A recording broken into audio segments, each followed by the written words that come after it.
অনিষ্টতা থেকে হেফাজতের দোয়া। হযরত ওসমান রাদিয়াল্লাহু থেকে বর্ণিত, হযরত রাসূলুল্লাহ সাল্লাল্লাহু আলাইহি ওয়াসাল্লাম বলেছেন, প্রত্যহ সকালে ও সন্ধ্যায় 3 বার করে এই দোয়াটি পাঠ করলে কোনো কিছুই তার ক্ষতি করতে পারবে না।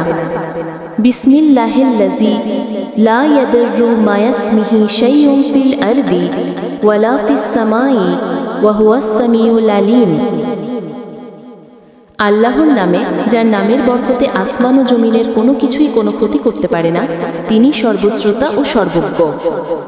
তিরমিজি ও আবু দাউদ। হযরত আবু মুসা আশআরী রাদিয়াল্লাহু থেকে বর্ণিত, নবী করিম সাল্লাল্লাহু আলাইহি ওয়াসাল্লাম যখন কোনো সম্প্রদায় দ্বারা ক্ষতিগ্রস্ত হওয়ার আশঙ্কা করতেন, তখন বলতেন, আল্লাহুম্মা ইন্না নাজআলুকা ফি নুহুরিহিম ওয়া নাউযু বিকা মিন শুরুরিহিম। হে আল্লাহ, আমরা তোমাকেই তাদের মুখোমুখি করছি এবং তাদের অনিষ্টতা থেকে তোমারই কাছে আশ্রয় চাচ্ছি। আবু দাউদ ও নাসাই।